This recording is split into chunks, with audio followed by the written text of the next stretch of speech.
motherfucker!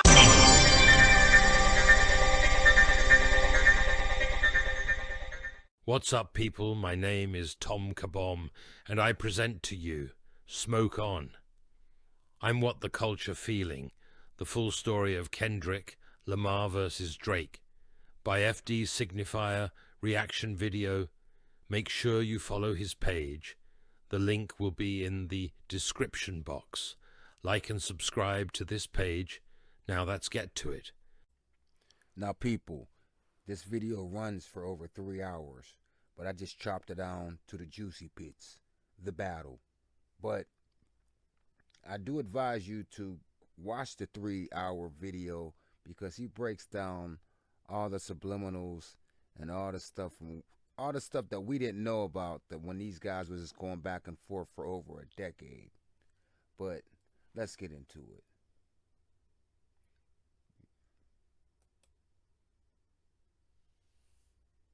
it. So let me tell you one of the best stories in the history of hip-hop. I almost wish he had come in there on that shit because I kind of lost like a little respect for the sentiment of the verse. Yeah, and nothing been the same since they dropped Control and tucked the sense of the rapper back in his pajama clothes. Was that real or was that just like for the people? You know what I mean? I think it's a sparring kind of sport. Yeah, but at the same time, it's like, you know, then let it be real then. A story that's a culmination of a decade's worth of conflict. If it's really everybody, then it needs to be everybody. It just can't be halfway for the sake of the people. Glory. You should get into a rap battle.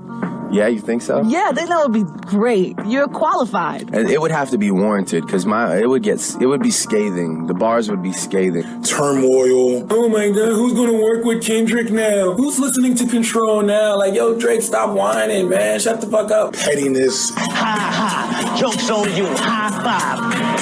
I'm bulletproof. Jealousy.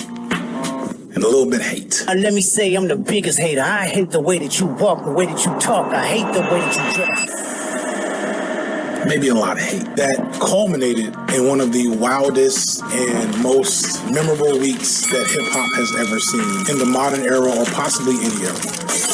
And I say this, by volume, this is the most active diss, back and forth battle ever. By volume, they put out the most music by volume that I ever seen in any battle to this day. Let's go back into it. What top 5 you smoking on, Kendrick? Because my top 5 is Drake, Drake, Drake, Drake. So here we are finally at the beginning of the actual battle. After a decade of sneak disses and Cold War activities, we understand why and how Drake and Kendrick aren't just two famous rappers. They're two opposing ideologies regarding artistry and hip hop, and one is about to force the other in a situation that will make it so that only one of them will survive with their legacy intact. In March of 2024, a few months after the release of For All the Dogs, Future and Metro Boomin, a notable hip-hop producer, released a collaborative album called We Don't Trust You. I'm not a huge Future fan, so I don't pay it any mind until I check Twitter the next day, and all I see are updates about Kendrick taking shots. And understand, way back since the Control verse, it's always been a big deal whenever Kendrick pops out, but definitely if he's popping out and saying some things about other rappers. We fuck sneak this and first place a shooter. I hope they came with 3 switches. I crash out. On the song called Like That. The reactors are going to be like the funniest shit to this whole thing, man. The reactors are funny, man. Shout out to the reactors because they're so passionate about it, man, and their reactions they entertain me, man. I can't front. We need the reactors, man. Let's get into it, man. Which initially doesn't even list Kendrick as a feature in the title, over a ridiculously hard beat from Metro Boomin. That's a remake of a classic beat and melody that's been used in hip-hop for decades. Kendrick delivers some not so subliminal, not really at all subliminal shots, name-dropping first-person shooter, the song with Cole and Drake on Drake's most recent album, and containing the lines, "Motherfuck the big 3, nigga, it's just big me." The song lit the hip-hop world on fire. After being teased for years but never coming to fruition, this was finally the direct shot at Drake, and to a lesser extent Cole, from Kendrick Lamar that a lot of his fans and a lot of people within hip-hop culture were looking for. I still got PTSD. What the big 3? It's just big me, nigga. I'm really like At this time, unlike earlier with Control and other subliminals, Drake is in a supreme position of power. He has terraformed the world of hip-hop media and culture in his image. The cultural zeitgeist moved away from what Kendrick is best at. Now it's all about 2-minute party songs and streamers reacting to whatever it is you're doing. And Drake literally has the number of all the top streamers that are connected to hip-hop culture in his pocket to carry water for him and to present whatever narrative or message that he wants to the world. And I initially thought that this was a reason that Drake would use to not respond at all because he had so much power and nothing to prove. But ironically, I realize now that's exactly why he kind of did have to respond. He just needed to find the right time and opportunity to do so. The cult of personality and clout demons that are Drake's new fans in the last few years would not allow him to not respond. They're okay with the ghostwriting. They're okay with the underage girls. They're okay with the weirdo behavior. But after Drake had so handily lost to Pusha T, running from this battle with Kendrick, an artist and fan base that was opposed to their existence, would be unacceptable. So a day after We Still Don't Trust You dropped, 3 weeks since Like That dropped, remember that for later, Drake released Push-Ups, and a rap beef over a decade in the making was officially underway. Push-Ups is named to make fun of the viral video of Kendrick Lamar doing basically a prison workout in a park or something, listening to old R&B. Drake talks about Kendrick's perceived bad deals with his record label, a deal that means he must not be taking much money home, and that he's far less successful than Drake. And that's kind of it. He implies that this dynamic forces Kendrick to make music with people he know Kendrick doesn't like, such as pop acts like Maroon 5 and Taylor Swift, which is a good jab because for all of Kendrick's messiah quasi-revolutionary hip-hop aesthetic, him on a Taylor Swift song is odd and kind of corny. He also talks about Kendrick being short again. He's short. He's a little guy. He's a little guy. And I don't care how you feel about this. Short jokes are funny. I'm sorry if that hurts your feelings. We ain't gonna keep going back and forth with the nigga who too short to get on amusement park rides. So yeah, like, the song is maybe, let me just check real quick, because this is going to be a running theme here. The song is almost 4 minutes long. We're 10 seconds in. See, don't tell me I don't like Drake. This is pretty good. He said some shit that's just completely not true, but whatever. All right, yeah. So we're less than 2 minutes into the song, and he's pretty much done talking about Kendrick, and he spends the rest of this 4-minute song dealing with everyone else. He even goes at, I guess, Ja Morant. Kendrick isn't just like the greatest lyricist or whatever, but in terms of writing music, of coming through with thematic elements and like ideas and ways to get across a message, I don't think anybody in the history of hip hop is better than Kendrick Lamar. But I had been so used to seeing Drake win despite losing, despite himself, that I didn't trust that instinct. And so I just assumed that somehow, somewhere, this would still end up being an L for Kendrick. Still, this was not the same Drake from the Duppy freestyle a few years ago. Drake barely even sounded confident. It was also suspicious that a leaked version of this song emerged hours earlier, and it was almost like it was a test run for the whole thing to make sure that people liked it. Drake had been rapping. It did. They did leak it out, and it did. They just wanted this. It was like a temperature check. They wanted to see how people respond, and once it got a kind of good response, then they made it official. For years about too many pills, too much high life, and his health caused him to take a hiatus a year earlier. He hadn't been sleeping. So he wasn't the same man that he was when he still lost to Pusha T 6 years ago. And Kendrick is no Pusha T. Unlike Drake, Kendrick has spent the last 6 years healing, focusing, and getting healthy. Kendrick never really did drugs. He never drank. The video. Is this, hold on. My thing is this, man. Is this why Drake said drop and give me 50 push-ups? I understand why he was saying it. That's just not good, man. You're trying to diss a dude for working out. That's just not scathing. Just, like you said at the beginning, it's not scathing. Video of him doing push-ups wasn't just for promo, that was reflective of his health journey, as the Kendrick of 2023 and 2024 is a good 20, 30 pounds lighter probably than the one we met in 2013. And even though push-ups definitely hyped up Drake supporters, and even some people in the middle who were unbiased in the whole situation, like that, the original song was still #1 on the charts, being played at basketball stadiums. In my head, there was no way that Drake would be able to keep up with Kendrick unless he had some type of nuke. But at this time, the hip-hop world sat back and waited to see if and when Kendrick would respond. Drake alluded to some rumor that Kendrick had a song written about him from over 4 years ago in push-ups. Kendrick was the boogeyman. Surely he'd be ready by the following Friday when all new music was released, but instead, we got a new Taylor Swift album about slavery or something. I don't remember, but it was bad. And it was radio silence from Kendrick. Drake then released the tailor-made freestyle. This song was finally fully aimed at Kendrick, but it was rather light except for the gimmick of using AI voices for Snoop Dogg and the late great Tupac Shakur for the verses. And if we're being honest, on some level, this was a clever move by Drake because it inspired his weirdo internet brain fan base, but it definitely stoked a fire of negativity for the remaining traditional voices in hip-hop that thought that this was incredibly offensive to use AI to replicate the voice of a legend like Tupac, especially from someone like Drake. That was beyond the pale. So he ended up having to take this song down and got a lot of criticism for it. And all he did was call Kendrick short again and mention that maybe Kendrick might talk about him being a pedophile, which, I mean, they said he tried to 8 Mile himself here. That doesn't work outside the movies. But I think the real goal here was to needle and annoy Kendrick into making a quicker response. I imagine the silence was nerve-wracking. Kendrick, unlike Drake, doesn't use social media, so to hear nothing for a week when you know what he's capable of, that had to make Drake feel a type of way. That's Now, right there. Now, I'll say it like this. Excuse me. If Drake controlled round 1, when coming out with music, Kendrick controlled round 2. This is before he even drops a song. He's controlling the pace of the battle. You're not going to tell me when I do this. That whole drop, drop. I'm going to control this pace of the battle. That's what Kendrick was doing. So, round 1, if y'all say Drake, we ain't even talking about the rap part yet. Yeah, Drake came out with the music.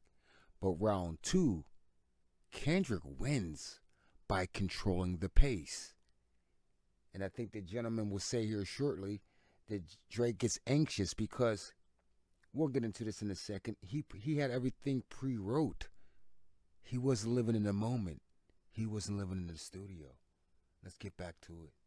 Said it was also presented by many of Drake's water carriers that this was just a warning shot and he was saving his best shot for later. He was saving his nuke, his red button. This is what Drake just told me. He said, Act, you know I was trying to come off tour and relax. Niggas done fucked up my whole feng shui. He said, now I gotta eat until this debate is done. You know what that means? He's locked in the studio, 10 songs a day, barring up everybody. Ross, you gonna get it too, nigga. Pause right there. You see? He wasn't focused. It's the big 3. Ross wasn't part of that big 3. Why are you focusing on Ross? Study your opponent, which is Kendrick. But see, you were trying to battle him the same way you battle everybody else with T. And he told you in Euphoria, I know how you're going to come. But let's continue, man. But in the meantime, Kendrick fans had to endure another week of "where Kendrick at" comments from academics and others, even went as far as to say that Kendrick somehow had already lost just because he was taking a long time. This is Kendrick fans. Oh, well, listen, you gotta realize you gotta give Kendrick time while he's working on his album. Yo, I heard the craziest thing. This one nigga on Twitter, he said, y'all could keep having that microwavable shit. Cooked food takes time. Man, that boy just in the room just hitting his head with a number 2 pencil trying to figure out what to write, nigga. He writes slow, and we keep saying, I keep saying, he make moments, he don't make great disses. Drake on his head again, and I'm also here. And this is stupid on so many levels. Shout out to my bro, Long Loc, man. I just was trying to break this down to you the other day, man. Salute to you, man. Let's give a shot for Long Loc, man. Follow him on everything at Long Lucci, man. Me and homeboy got into an argument the other day, man. This is the only thing I was trying to say. Let's get into it, man. The only time that rap beef has ever had to have like immediate responses is when Drake did back to back. That was an unheard of thing to have happened. That's a scenario that he created, possibly because he had niggas writing his shit. But if you go back throughout the history of hip hop and rap beef and battles, responses would take months, sometimes years to happen. If I'm not mistaken, and correct me in the comments with my lord, Jay-Z dissed Nas in like the summer of 2001 at a concert. And then Nas responded like 4 or 5 months later on a mixtape. And then Jay-Z responded like 8 months later with The Takeover. And then Nas responded 4 months after that with Ether. That's like darn near 2 years worth of time between diss tracks. But we're acting like somehow hip hop has always been about instant gratification. But no, that's just. And this is why I say by volume, they did the most as far as diss records in a week. In a week, they put out a whole bunch of music. You see how everybody had to take their time or space it out. Nobody was never on a clock. But let's go. Some new whack nigga shit. And what made it even sillier is that we were only 2 weeks into waiting for Kendrick to respond, and Drake took a whole 3 weeks to respond. But when that second week passed, I won't lie, I started to worry a little bit. I knew Kendrick would likely respond, but just how long would he wait? Because despite my views, I can't lie. I was too, because I was a part of those people that thought that it took Kendrick to write a long time. It took him a long time to write because he was just so artsy and he liked to think things through. So it's like, oh man, they're gonna, Kendrick, Kendrick might not respond, and the people that's in this popcorn era of hip hop, they're gonna say Kendrick lost because he didn't respond in a timely fashion. I was feeling the same way this gentleman was feeling. in the history of these things, it's impossible to argue this type of logic with like people who are, let's just say, of this microwave generation of the microwave entertainer. But now it was Tuesday and still nothing. 17 days after push-ups. And then Euphoria.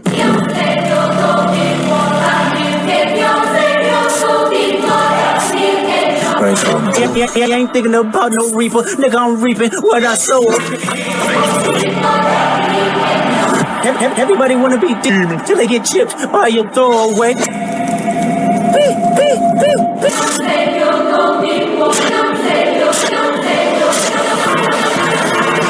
If I catch flight, it's gonna be direct. We hate the bitches you fuck, cause they confuse themselves with real women. And notice I said we, it's not just me, I'm what the culture feel. Euphoria is the best song to come out of this beef. It's a multi-layered. Shout out to my man DB, because we feel the same way. Euphoria is the best diss out of this series, and that's all I have to say. Let's go. I mean, They Like Us is jamming, but Euphoria, as far as the scathing diss that we was looking for, that's that. Let's go. Thesis from Kendrick that perfectly illustrates the difference between him and Drake on numerous levels. The fact that this was Kendrick's first response is indicative of his values as a hip-hop purist, but also, while I definitely believe that he always planned to take the battle to uglier places that he eventually would, and we'll get there, I think it was very purposeful and symbolic that he started the battle with this pure distillation of what hip-hop diss records traditionally were meant to be versus what they've devolved into in recent years. Lil Bill, my arch nemesis, made a great video that analyzed the nature of the diss track that you all should watch to kind of get the greater context there. Link will be in the description. But in it, he points out that historically, diss tracks weren't meant to be TMZ-style exposés on rappers' personal lives. They were supposed to. And that's correct. It was never about trying to find tea. I mean, Jay-Z did that because he messed with Nas's baby mom, but it was really about, when the battle was going on, it was about how I'm better than you. It wasn't about trying to find little things about your personal life and things of that nature. Maybe Tupac might have set it off too with, you know what I'm saying, you played to be a clear, but your wife, you know what I'm saying, he might have set it off, but the battle was always about who is a better MC. It wasn't about like finding tea or little, you know, these things, or if your baby mom was messing with homeboy number 4 from around the corner.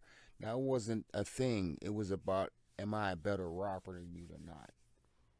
Let's get into it.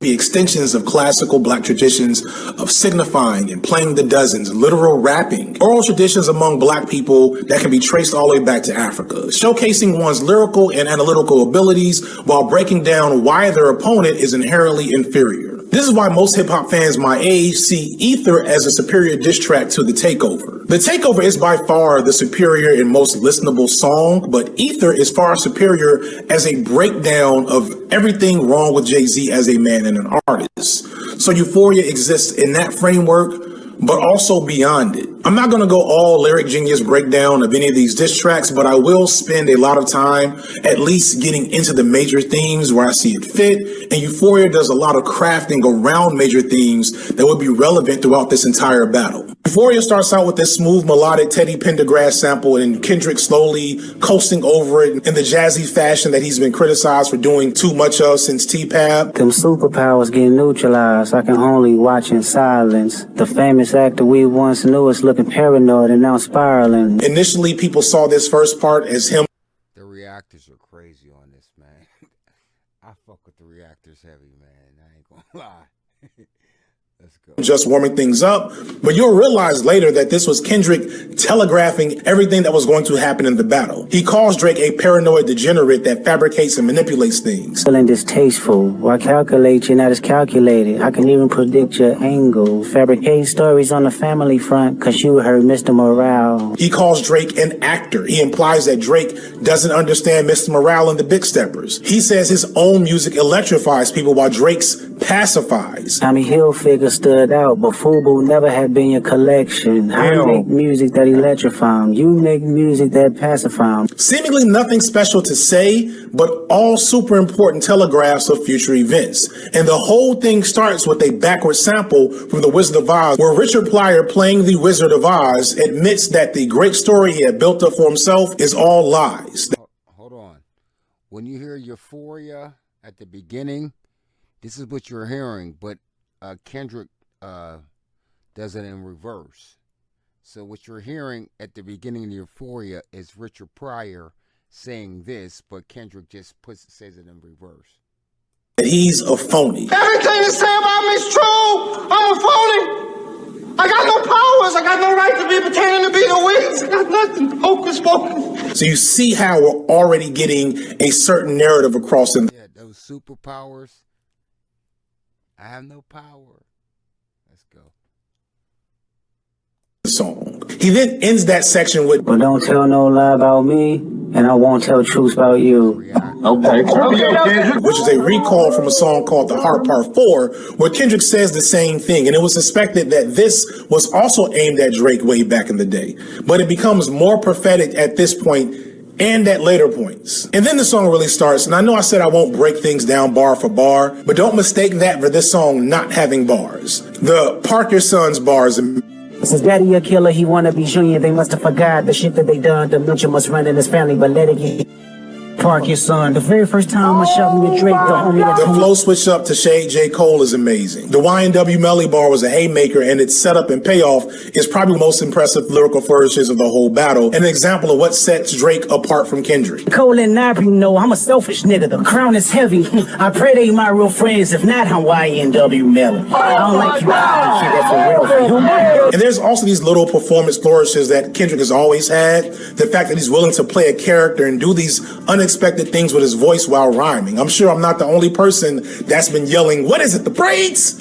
And Pusha T for months now. My personal favorite is, I don't give a fuck who you hang with. Like, that's just, it's like he's talking to his son. The voices that Kendrick uses are voices that if you've grown up in a certain black atmosphere, you've heard your whole life, and that's why they work on like multiple levels. But the true essence and value of this record as a diss track and a song comes in the middle, where Kendrick speaks to me his most honest truth and the guiding force of this battle for him, his intense hatred of Drake and everything he stands for. Let me say I'm the biggest hater. I hate the way that you walk, the way that you talk. I hate the way that you dress. I hate the way that you speak. And if we want to like extrapolate what those things mean beyond the surface level, he's talking about the way Drake pretends to be something that he's not, pretends to be something that is hip hop, that isn't hip hop, but has been so successful in this performance that he's changed hip hop into this fake facade that he created so that he couldn't be real. Kendrick is a disciple, a zealot of hip hop, its origins and principles. Drake is a pop star who's been allowed undue and harmful influence over hip hop for well over a decade. And the fact that this is even possible, that Drake can even exist, is an affront to Kendrick in his head and to hip hop culture as a whole. Kendrick goes on to take a few more shots at Drake's ghostwriting history that was still going on to this day with no consequence. Ain't 20v1, it's 1v20 if I gotta smack niggas that right with you. Yeah, bring them out too. I clean them out too. Tell Bean that. The way that his Canadian crew imitate the culture born out of black American struggle. Yeah, OB-ho niggas is dick riders. Tell them run to America to imitate heritage. They can't imitate this violence. What I learned is niggas don't. There's more I can say, but y'all got lyric genius. I don't want to, I ain't about to waste my time. My leg falling asleep. Every critique that the purist, gatekeeper adjacent Drake haters have been making for a decade really came through in this 6.5 minute song. Further, I had no belief that Drake actually had the ability to break down and attack Kendrick in the way Kendrick had just did to him. He wouldn't be able to refute much of what Kendrick had just put out there either. In fact, that was the only criticism that many of Drake's peers would offer, is that Kendrick isn't saying anything new that people haven't heard. And that's true on some level, which is actually awful, because what it means is that Drake's fans have known all these awful things about him for years and it hasn't mattered. That says something about them. It supports all that shit I was saying earlier. But that's also not really true either. Pusha T did touch briefly on the Tragic Mulatto bullshit. Meek spoke on the ghostwriting stuff. But everyone's always went the route of calling Drake soft and weak and that he's not a gangster, which is all true. But Kendrick left that mostly alone. The way Kendrick was able to weave in numerous levels of tributes to black artistry, analyze and break down the cancerous effect that Drake had on hip hop, preview all the ways that Drake would fuck up in this battle and have wrong-headed attacks against him, and all the ways that Kendrick would fuck Drake up in this battle, and still manage to make fun of him for getting liposuction and being a bad father. That's not only a top-tier diss track, it's also a meta-commentary on the huge gap between them and the battle itself before the battle had fully played out. And to hear this from Kendrick was significant because Meek wasn't that big. Pusha was basically a C-tier guy when he exposed Drake. None of them had the magnitude to spread this message at a wide scale. But Kendrick did. A few days pass, and unlike Kendrick, Drake is posting cryptic tweets and memes on his Instagram account. There was that moment where Drake went on IG stories and posted a clip apparently from the movie 10 Things I Hate About You. That's right. Right. Yeah. I don't know the movie. So my question was that intentionally the whitest thing ever to post, sarcastically? Yes. And also feeding talking points to academics. They're threatening to hit the red button and drop a nuke on Kendrick, and he's about to bury him. He posts a movie scene from The Equalizer where Denzel Washington's character says he's going to kill everyone, and his only regret will be that he only gets to do it once. And I'll admit, as corny as all this shit is, I'm still a little worried because, as I said, in my head, I had seen all of this before. Drake has been counted out and underestimated many, many times, and for good reasons. And for most of those times, even when he loses, he still comes out on top. And this still has to be a big deal for Drake because he's fighting for his legacy as a rapper. He was never going to win over a large chunk of hardcore hip hop fans, ever.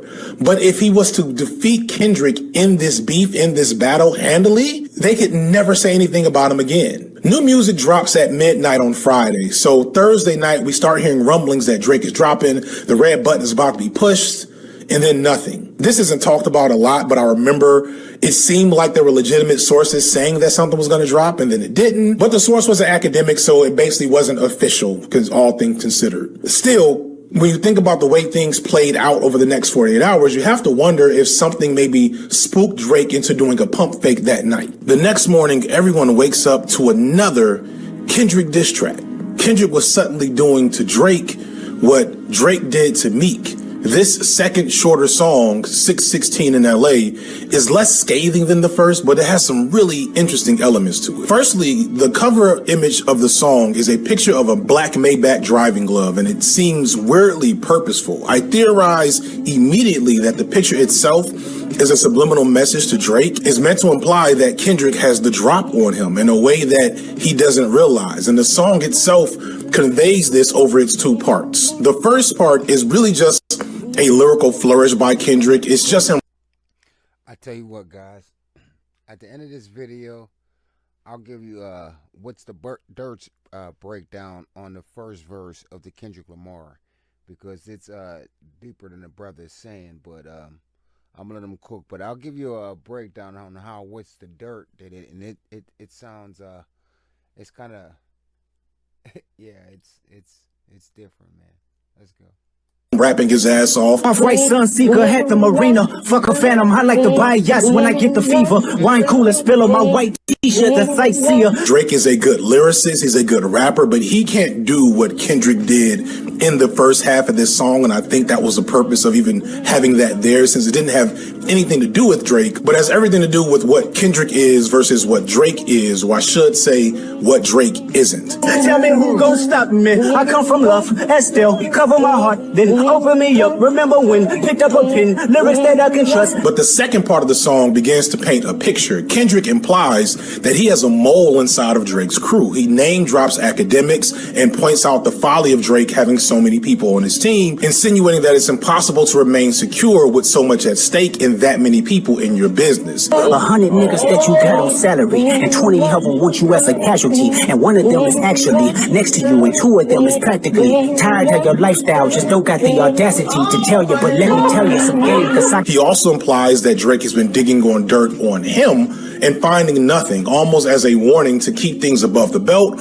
or things would get ugly. It was fun until you start to put money in the streets, then lost money cause they came back with no receipts. I'm sorry that I live a boring life, I love peace, but war ready if the world is ready to see you bleed. Everyone paying attention ruminates on the real purpose of this song for the entire day, unsure of what to make of it. It wasn't really the most impactful attack by itself. It felt like a warning shot, and it was like, what exactly? Like I said, I'm gonna put that bonus footage at the end. You know what I mean? And the gentleman was probably, you know, freestyling whatever. What's the dirt did he dug it up. Said that song is way more impactful than what people think it is. Let's go. Is this warning us up? By late Friday night, we're now hearing through Twitter and Instagram and whatnot that Drake is definitely responding that night. Unlike Kendrick, who is dropped randomly at every juncture now, Drake is making sure to have an audience for what he is about to do. He hypes it up on Instagram. He texts Kai Cenat being the biggest streamer in youth and urban culture right now, that he shouldn't end his stream early and to make sure that everybody's around to watch. Drake has just texted me. Drake has said, stay on stream. And thus, all of the influencer world associated with hip-hop is on call and up paying attention for whatever it is Drake is about to do. This mysterious red button, this nuke, this thing that he's been hyping up to for days now. At around 11:30 Friday, May 3rd, Drake drops Family Matters. And for a split second, I was a little worried. Nigga, fuck that! And the thing was, when that dropped, I really thought that Kendrick was going to have some problems, man. Family Matters, Drake was rapping, but he didn't do anything to Kendrick on that. You know, and you can tell that the song was already pre-prepared, because he was saying something about Kendrick's talking about his son. Kendrick never said anything about his son. So it was already written. He really thought that this was his nuke, I think. But let's go, man. because let's see how it plays out for Drake. That shit, I don't care about his jigsaw. Have you ever played? Have you ever? Fuck that. Let's get to this. Meet the Grams.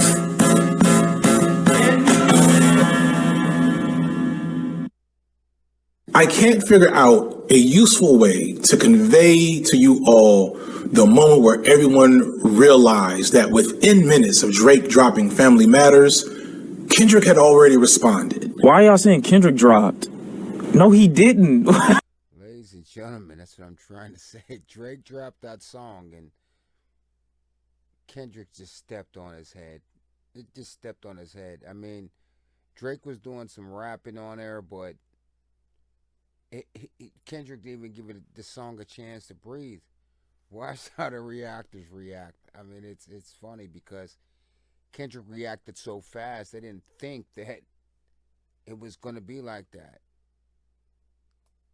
Meet the Grams, 6 minutes. What the What's happening? It was probably around 12 a.m. by then. I had just finished listening to Drake's Family Matters with my wife in bed, and I was immediately not all that impressed, but I couldn't lie that it wasn't a good, catchy song and made me want to lift weights.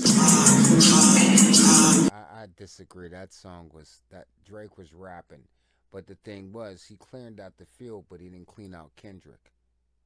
And that's who the battle is. It was with him and Kendrick.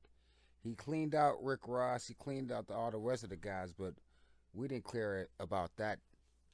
We wanted to see him directly talk about Kendrick, but obviously Drake always uses the same angle, and he couldn't use that angle with Kendrick, so he had nothing.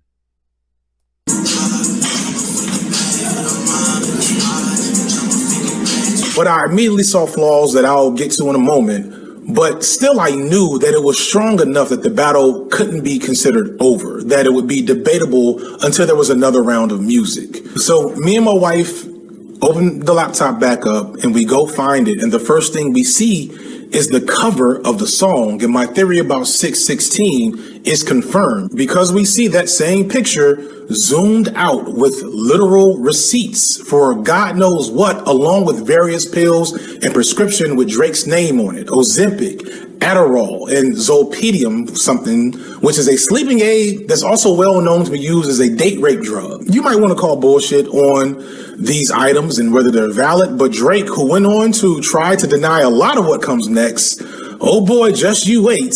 He never denies the validity of these items, and his sword swallower academics later confirms that they are real. I know most of the people watching this video weren't awake that night, or if they were awake, they weren't locked in. And I feel bad for you because as a musical event, for those who were invested at least, who had a reason to be up at 11:45, 12 o'clock at night, this was literally a once-in-a-lifetime moment. Meet the Grams wasn't a song we all listened to. It was a song we survived. Oh my God, what's going on? What's going on? Oh my gosh! Oh my gosh! Oh my gosh! This is actually insane. He didn't even let this nigga breathe. I think it's being underplayed how diabolical this was, and how this to me is evidence that this was a planned elimination of Drake that started well before Like That came out. And as we continue to the very end of this battle, you can't help but feel like Drake was on some supervillain or movie serial killer shit, putting things into place, staying multiple steps ahead of Drake the entire time. And all of this was coming into clarity to a lot of people before we even pressed play at 12 a.m., before we even had the chance to digest what Drake had to say from his song. Kendrick had been planning this, and he left no room for any other outcome outside of his victory. This wasn't a rap beef. This was a public execution. And the true wickedness of Meet the Grams is immediately apparent in its first haunting moment. Dear Adonis, I'm sorry that man is your father. Let me be honest. No, I know.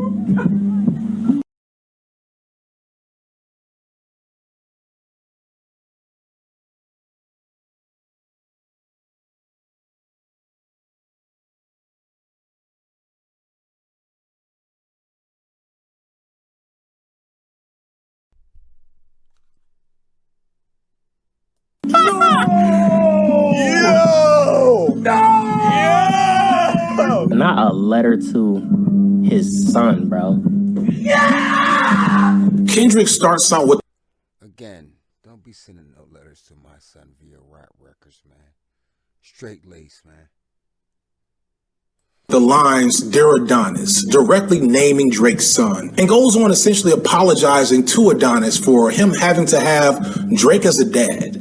He doesn't spend a lot of time there, but mostly uses Adonis as a vector to attack Drake's manhood, his lack of discipline and conviction, his feebleness in his character. He tells Adonis not to take shortcuts like his dad, not to allow himself to be disrespected like his dad, alluding to the moment where Drake was peed on in public that I've already talked about multiple times, but I can't not say that enough. This man got peed on in public and didn't do anything about it. And what this does further is imply the difference between Kendrick and Drake, the ways that Kendrick has faced his demons and challenges versus Drake's perpetual boyhood and Peter Pan syndrome. Kendrick goes on to repeat this process with Drake's parents, where he accuses them of being partially responsible for Drake's degeneracy, finally bringing up in this song Drake's questionable behavior with women and young girls. He then writes a third letter to an alleged second child of Drake, who Kendrick's camp claims they fully know exists, but no proof has been found. And I'm stopped there for now because for obvious reasons that I don't want to get too far into that. But he does imply that Drake has multiple other children. And with a little Googling, you will find stories of paternity tests and lawsuits and court cases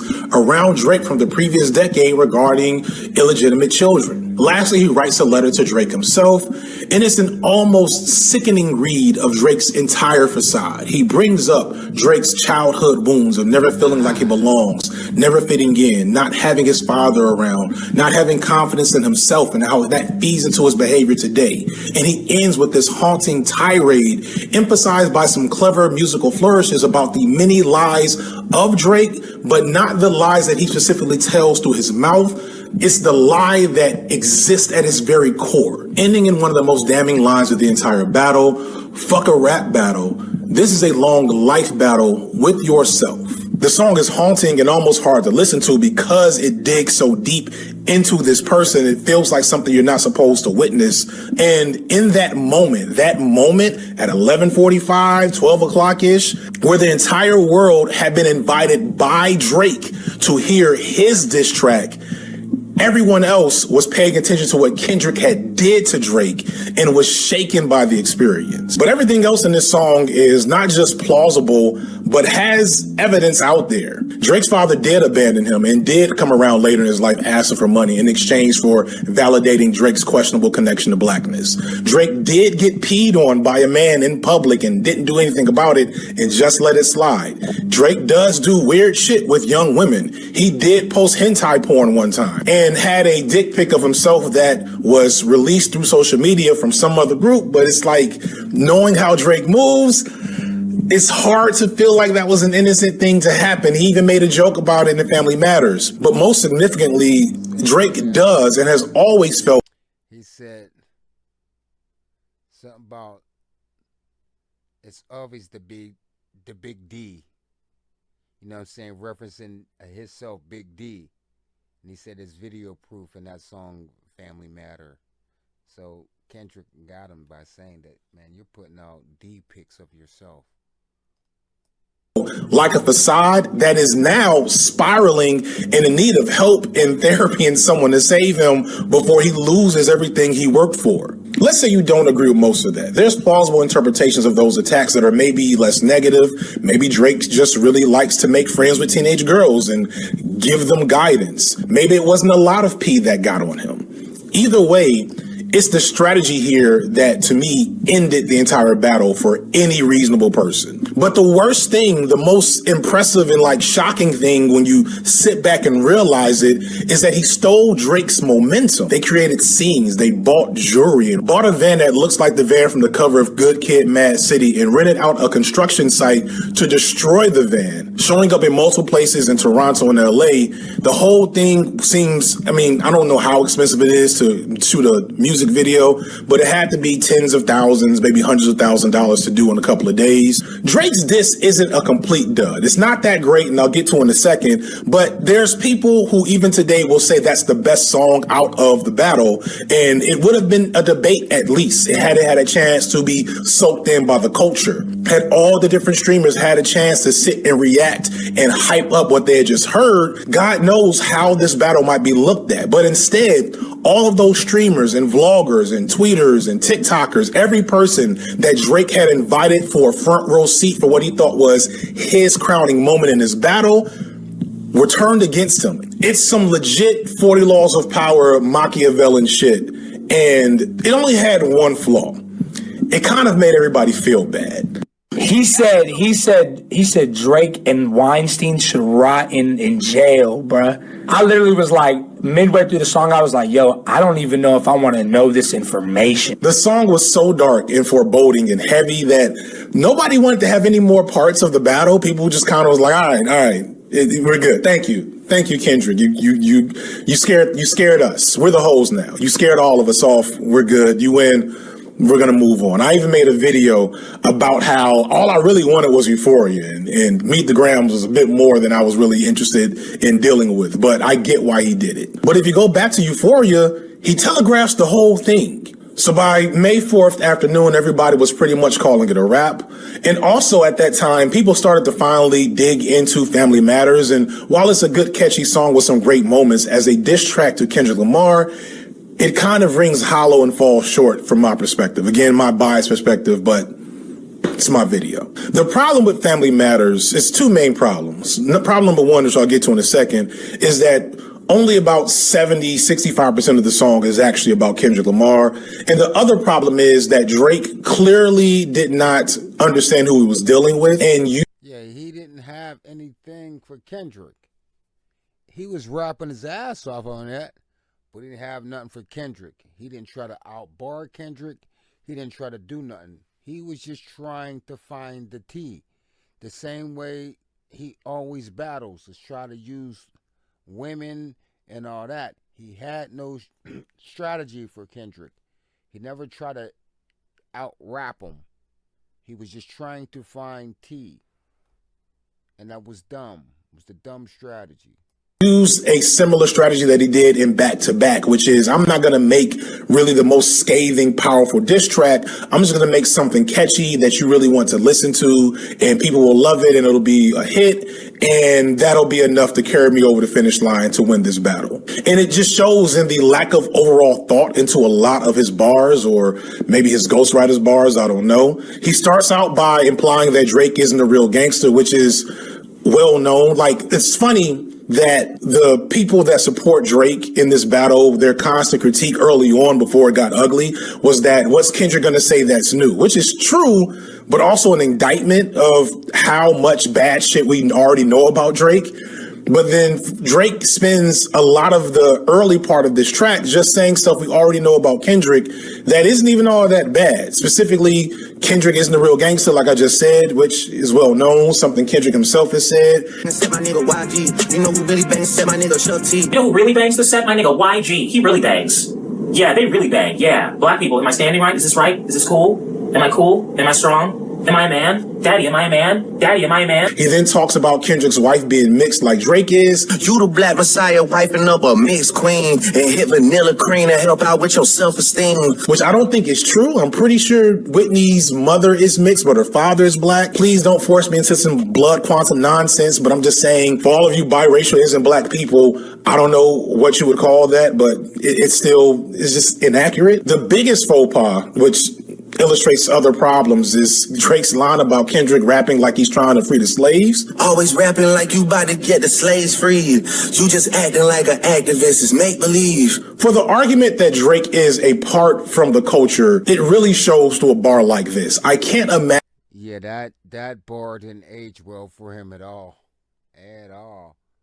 Then he said, and he had another bar on one of these songs, said, whips and chains like American slaves. Like, he just, imagine why Drake would feel like this was something that would land with most black Americans. And I imagine he probably wasn't thinking about us with it because, I mean, he don't be thinking about us in his music. And it's funny because he just got criticized about this For All the Dogs when he made a line about being whipped and chained like slaves with a girlfriend or something. I don't know. It's weird. And then he ends this first part of the song with speculation that Kendrick's son with Whitney is not actually his, but the child of Kendrick's longtime friend and collaborator, Dave Free. I'll come back to this. I heard that one of them little kids might be Dave Free. See, and this is what I'm trying to say. That don't mean shit. Are you a better rapper? What if he was telling the truth? What if it was Dave Free? Does that mean you're a better rapper than me? He raps like a gossiping chick in his battle rapping. Who cares? Kendrick's saying, I'm a better rapper than you. He didn't say, yo, I can out TMZ you. Also, more short jokes, which, again, I appreciate the short jokes. I grew up watching Martin. But, like, even without Meet the Grams, when you're comparing the attacks that Kendrick... Even with the short jokes, fine. But are you a better rapper than me? Let's stick to what we're supposed to be talking about. I'm saying that I'm a better rapper than you. I'm not... Just making a euphoria about Drake's whole existence, and Drake saying Kendrick is short. Yeah, so then we thankfully have a beat switch. After the beat switch, Drake spends 3 minutes of this 7-minute song going at all the other people involved with this beef. Future, The Weeknd, Metro Boomin, Rick Ross, A$AP Rocky. And I'm not going to spend any time talking about this part of the song because it's not a real part of the battle. It really shouldn't have been there. By this time in the beef, a month into this entire conflict, all of those other figures had really been rendered pointless. None of them except Rick Ross had really said anything after the first initial conflict. It was a waste of time that I think really occurred to distract from the fact that Drake didn't really have a strong angle of attack on Kendrick. It was basically filler. I'm just keeping it real. It's the beach episode of battle rap. Finally, we get another beat switch and we get to the last part. And my favorite line of the whole song, the only area where Drake was like onto something, but he just didn't know how to land that plane. It starts with Kendrick has opened his mouth. Somebody hand him a Pulitzer now or a Grammy right now or something. And I really love that line. That's just clever and... For the record, Kendrick got more Grammys than Drake. Petty in a really good way. It's a solid jab because it shows some actual analysis of the flaws and conflicts within Kendrick, him being this golden boy darling to the high art community in a way that's a little weird and kind of contradicting. Whether warranted or purposeful or not, Kendrick has this persona of being this massive, like black, almost radical figure. And you can't do that, but also get a Pulitzer Prize and get several Grammy Awards for your stuff. It's a paradox of sorts. But I don't think Drake had the capacity to truly break down that analysis to make it useful for him in this battle. No, when you go and you analyze the bars, you analyze the angles, you ask what was really done and said, and you compare it to what Kendrick did and said, it's not close. I'm sorry. So we really could have called it in the late afternoon in May after everybody had settled in and recognized what had happened. But Kendrick clearly was not finished. I remember going on a date with my wife, and on the way to the restaurant, she asked if I thought like the battle was over. And I said probably. But if for whatever reason Kendrick did drop again, it'd probably be something that was like a victory lap. We get to our restaurant and had just ordered food when my phone started blowing up with the news that Kendrick was doing his victory lap.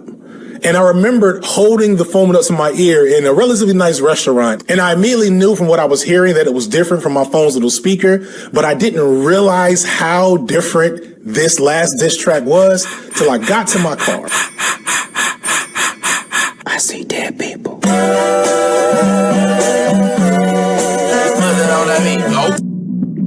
Monster on the peep-ho, rap nigga, he a freak, throw. Man down, call like Ember Lambs, tell him bro. Nail a nigga to the cross, he walk around like Tizo. Not Like Us, unlike everything up to this point, is a trunk-rattling, ass-shaking street banger, the type of song that really hasn't been done in hip-hop for like at least half a decade, if not longer. Kendrick, often criticized for being too complex, too inaccessible, hated for the fact that you have to sit and listen to him a bunch of times to catch all the layers. That's not the Kendrick we got here. Here he makes everything catchy and impactful and not just easy to digest, but really easy for a crowd of people who are probably dancing along with it to join in on the fun. With the most damaging part of the song being a bar with an A minor double entendre. I don't have to repeat it, you already know. The song further implicates Drake's concerning behavior. A minor. With teenage girls, but also again at the end returns to his exploitative behavior regarding hip-hop in general, pointing out how Drake has constantly used Atlanta artists in particular to siphon credibility and clout off of. You run to Atlanta when you need a few dollars. No, you're not a colleague, you're a fucking colonizer. If there was a sound that is on the radio and making the people move, it probably is coming from Atlanta, since basically the late 90s into the now, essentially. And Kendrick called Drake out for colonizing that sound for his own gain, because the OVO sound, the Toronto sound, if you could call it that, it hits every once in a while, but like it's not universal like what we're getting from Atlanta. But if we're honest, any type of analysis of Not Like Us isn't really significant. What's important here is the nature and timing of this record. After most of the hip-hop world spent all of this day tired and emotionally drained from the events of the previous night, this song dropped just in time for people to shake their ass to in the club. It was a guaranteed club banger from the moment the DJ Mustard tag hits, adding yet another perceived prominent enemy to the coalition against Drake. Like, just watching the reaction videos shows you everything that this song really was. Hey, let me say OV-ho. Say OV-ho. Then step this way, step that way, then step this way, step that way. Are you my friend? Are we locked in? Within a couple of hours, there were already tons of videos of people dancing outside to the song and people playing it at Cubs, yelling that Drake is a pedophile. Drake's behavior with young girls, which even I as a Drake hater was only partially aware of, was suddenly universally understood and inescapable. He is now on the Mount Rushmore of pedos. This song spent weeks at #1 on the Billboard Top 100, like the first rap song to do that in a while. It's currently, as of recording, still #2 on the Top 100. All kinds of records for hip hop streams. I think several of those records were actually Drake's records to begin with. And it did something that everybody was expecting Drake to do. It made a cultural moment out of dissing another rapper. Kendrick had back-to-back the person that invented the back-to-back, and he low-key did it twice. For any Back to back. I like that record, and let me get that back to the record. anyone on the fence, even some of the hardcore Drake stans, this was the L that they were trying to deny. They could not deny it anymore at this point. Drake had been outplayed and outmatched in every way. People for the rest of the summer, and yes, Button is right, going into HBCU fall, which is coming soon, will be playing this song, marching to it, strolling to it. We'll be singing the A minor line. Drake will never be able to escape these allegations. Kendrick had, without a doubt, won the battle.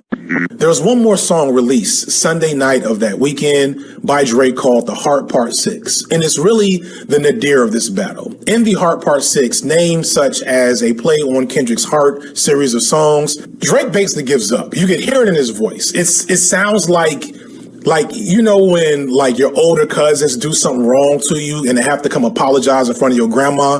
That's the energy Drake has, except I don't think Drake's ever had that experience, so it sounds even worse. Everything in the bars and what he chooses to actually talk about or address in this, it's really...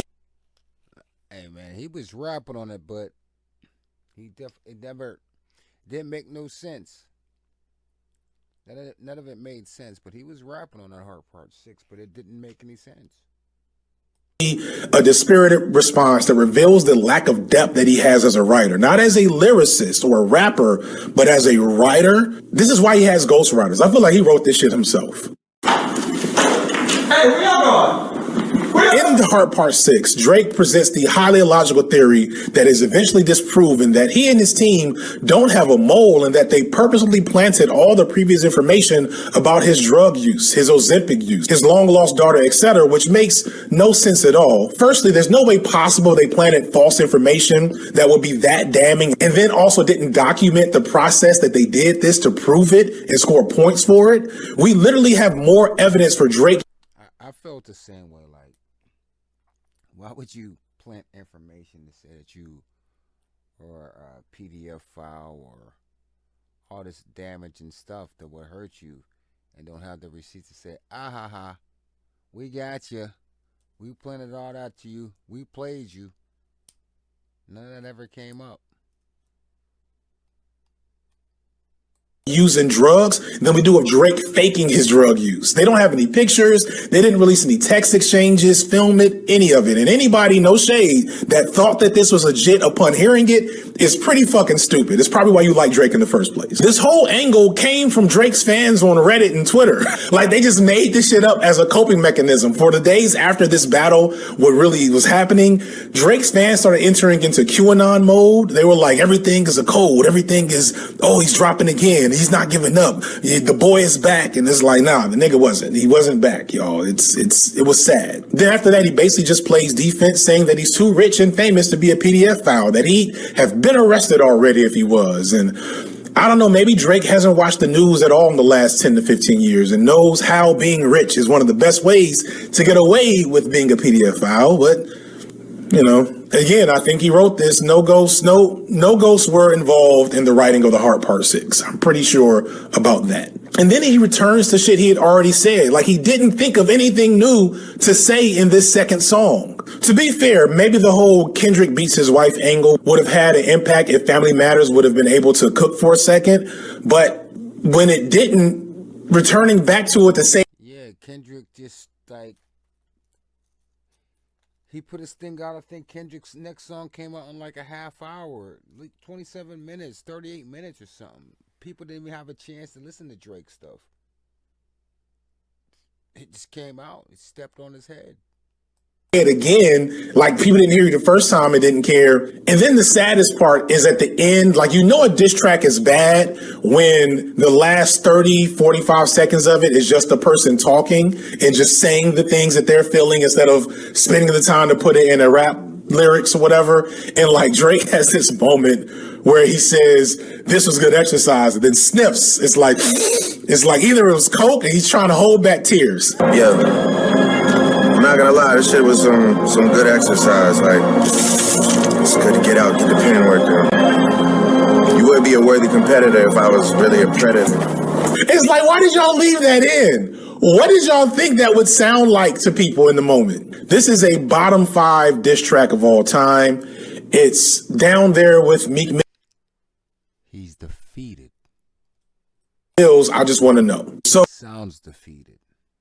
The battle was over, and that's how things stood for a month or so.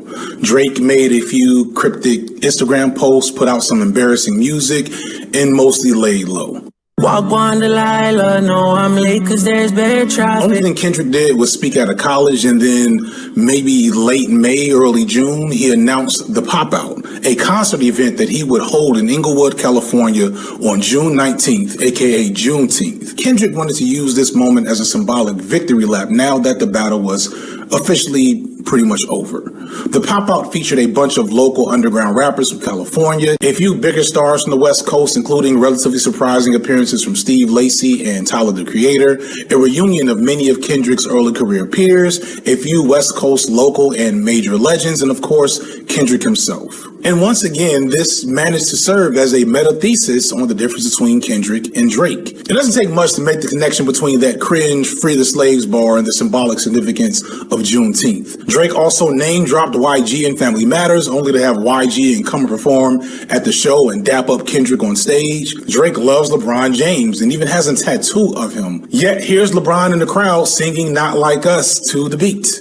Drake made all these allegations about Kendrick and his wife and kids and how they're not together, but there they are in the crowd cheering along. Drake even said he had more love in LA than Kendrick, yet here's a whole arena in unison singing about Drake being a PDF file downloader 5 times. Trying to strike a chord and it's coming.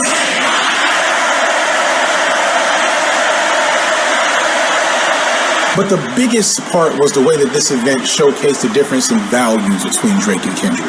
Drake took darn near a decade to even attempt to bring more attention to Toronto, his hometown, during his rap career. And since then, has mostly just coordinated. Yeah, I mean, if it was up to Drake, I wouldn't even know what women, music, or anything that Toronto looks like. All power and resources that he has access to for his own needs. His record label, OVO Sound, barely has put out any music that isn't his from the artists that he's found, and half his artists haven't released anything at all. Many jokingly refer to OVO Sound as a sweatshop. Today, Toronto is more relevant than it used to be as a musical force for black people and hip-hop in general, but it's not nearly where it should be, considering that the biggest rapper in the world for the last 15 years was from there. Meanwhile, Kendrick literally got Amazon to live stream for free while he had a gang truce ceremony on stage, unifying the whole of the country's biggest, most diverse state, at least for one moment, making his crowning moment not just about him, but about the culture. As a final nail in the coffin, or really celebration of hip-hop winning, it couldn't be any better than that. This last image of all these black men and women and children on stage from a variety of different standpoints, unified for this photo, it's pretty damn powerful. It's a beautiful thing that the culture is able to give us when the culture is at its best. And that's where the whole of the beef stands today, as the most significant, entertaining, demonstrably one-sided rap battle or even public feud in history, probably. Never could anyone have imagined that Drake would lose so handily, considering how big and popular he's been this entire time. But that's what happened. Because Drake doesn't have a strong connection to black American culture. He hasn't even tried to get it in the 10 years he's been here. When Kendrick released Not Like Us, the victory lap song, it wasn't effective just because it was a banger. It also illustrated an important point that many others have also mentioned in response videos about this. The title of the song, Not Like Us, is the whole point. It implies how Drake persistently does this colonizing behavior. You see this in the weirdo nonsense of him buying Pharrell's chain or Tupac's ring, the way he's always showed up to show everybody else that they're his favorite rapper, his extremely cynical responses to pretty much everything in hip hop just to save face or to make it look like he's a good guy, to make it so we never know who he is. That is the problem here. That is how Drake is not like us, because hip hop, one of its core essence factors has been realness, and that is literally the weakest part of Drake for most of his career. It's showing how Cali has a sound, and Atlanta has a sound, and New York has a sound, and even the UK has a sound. What is Canada's sound? Is it Scorpion? Is that what y'all are offering to us? The fact that that's a joke shows the problem and like the failure of Drake as a figure within hip hop. After 10, 15 years in the game at his level, we should know the OVO Canada Toronto sound. That should be just as relevant. People should be going to Toronto to get juice, just like they go to the Midwest or go to Atlanta and go to New York. Just like everybody right now has one drill beat, one Afro beat, one Atlanta beat, something else. Everybody should be getting at least something from OVO, something from 40. Is 40 making beats for anybody else? If he's not, that's what Drake should have been doing. But no, he was too busy fighting for that #1 spot. He didn't want his legacy to be what he brought to the culture. He wanted his legacy to be his own career.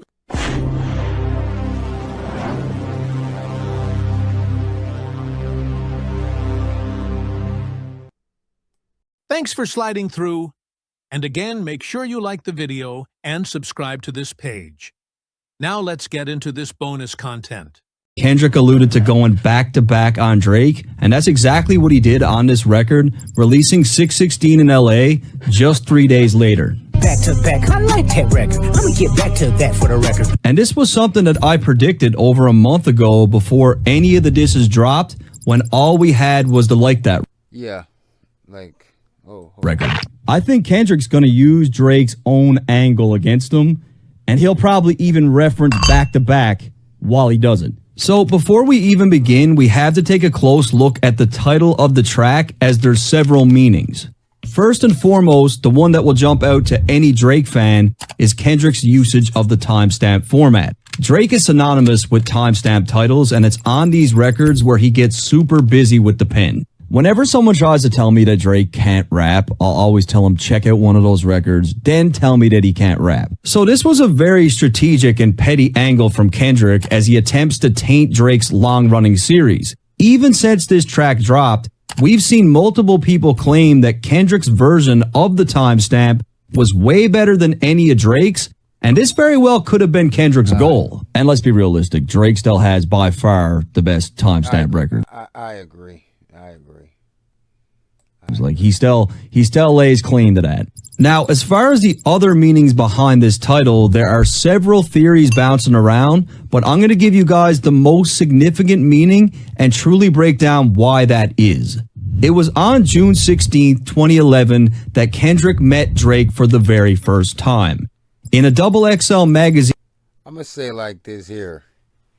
If that man can remember that long ago when he first met that gentleman, I don't know.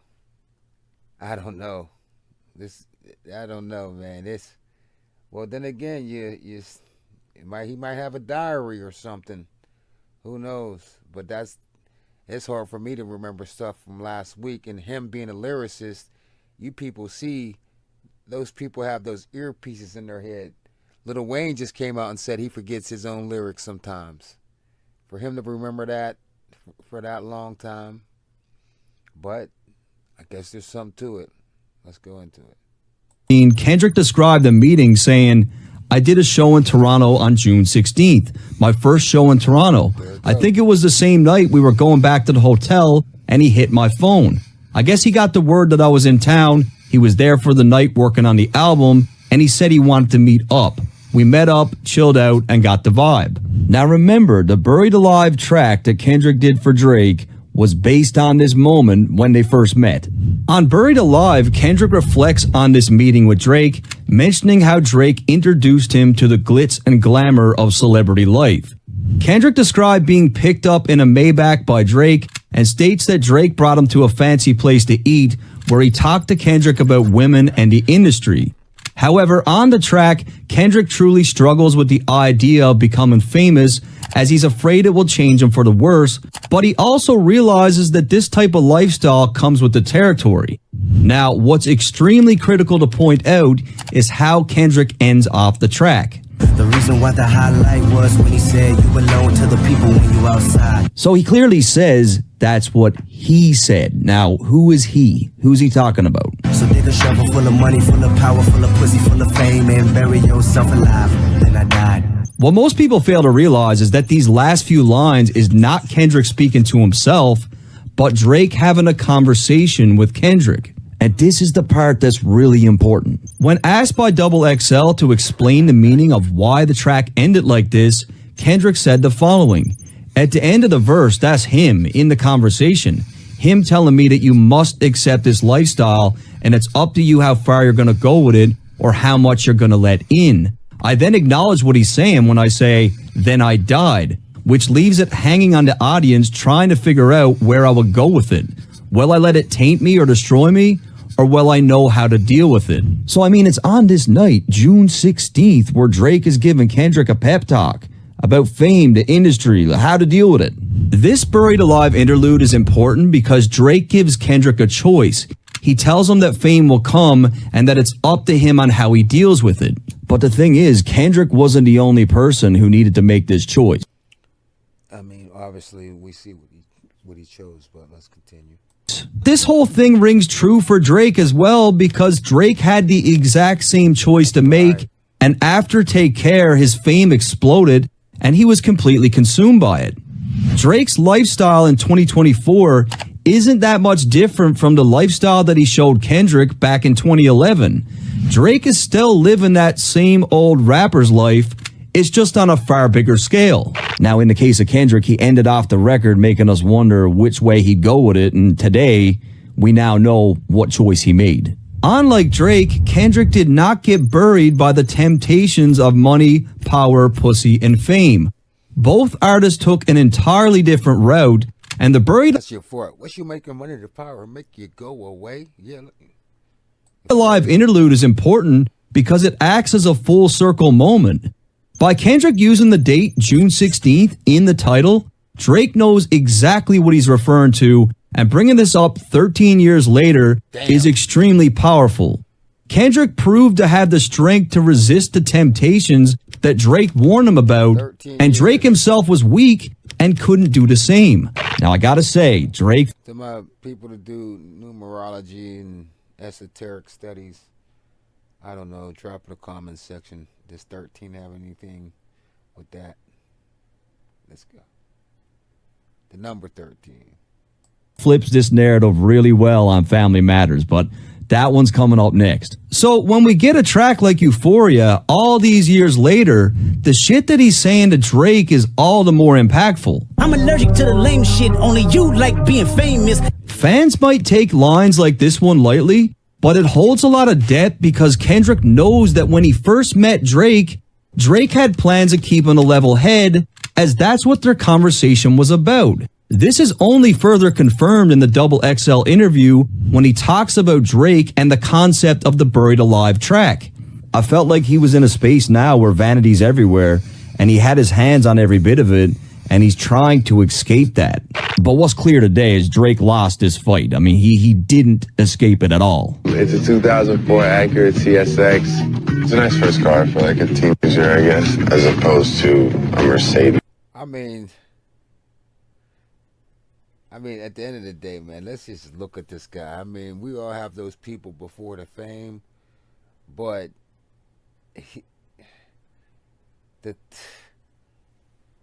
keep making me wave my hands and it won't be no threat. Let's go, man.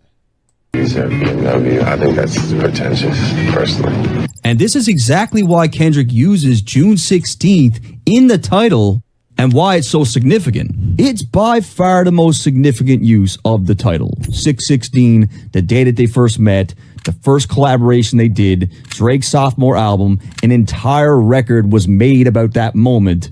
Now we're 13 years later, and it's coming up again. And like I said, Drake knew exactly what he was doing with this title, because just days after 616 in LA dropped, Drake posted a Buried Alive Part 2 parody song where he mocks Kendrick and flips the narrative again. If you in a pine box, it's how you felt in 2011 while we wasting time. Dreams come true, Crody, this is where you die.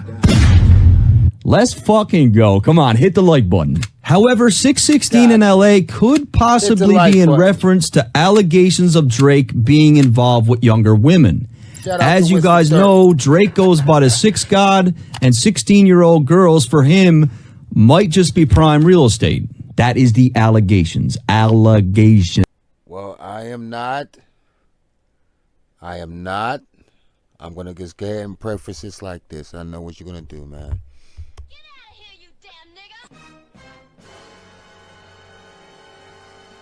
I'm not throwing Drake any bail. I'm just saying like this here.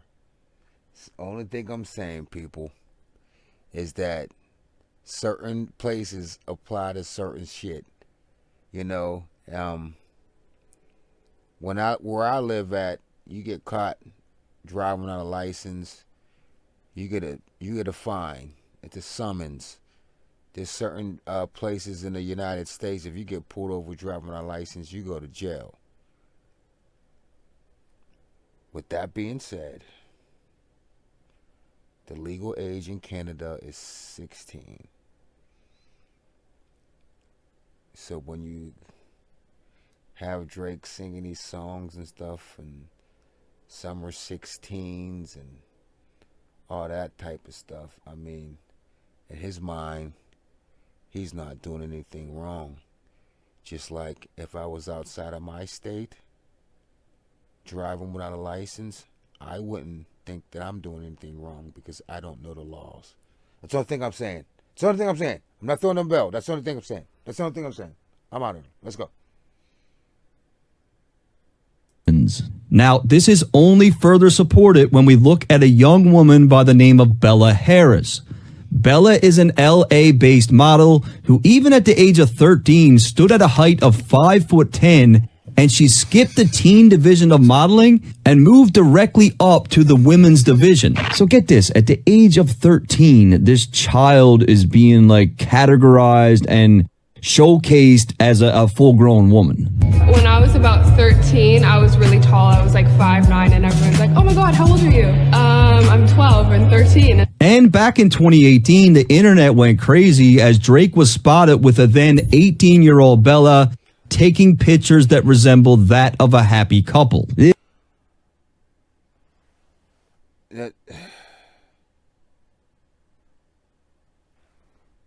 This shit feels like teenage fever. However, Drake has ties with Bella that dates back to 2016, and given Kendrick's angle throughout this beef, I think this is what he's talking about.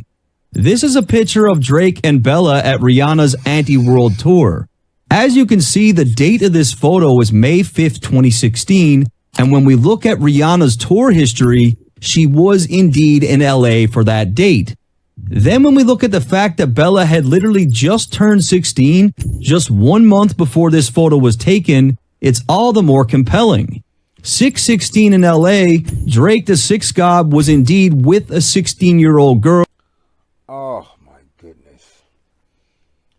The thing is, man's told him to come up with quantiptural entendres and all that type of shit. I didn't even know this information right here. So you was, continue, man. He's cooking. He is cooking. In LA. And I mean, Kendrick said he had 5 more diss tracks in stock. And I believe him.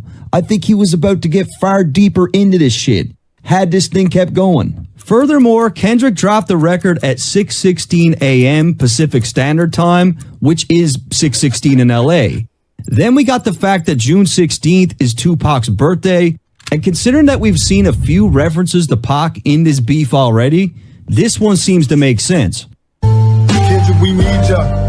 Next, June 16th is Father's Day, and we have seen a slew of references with respect to Drake and being a shitty dad, and also jabs towards the fact that Drake's own father was absent. You don't know nothing about that. And of course, Drake also executive produced the hit show Euphoria, and the first episode of that show aired on June 16th. And that's as far as I'm going to go with the title. There's a lot of theories out there, but these are the ones that make sense to me. Well, I'm going to be real brief. I don't want to come out here and blow my own horn. I don't want to toot my own horn, but toot, toot.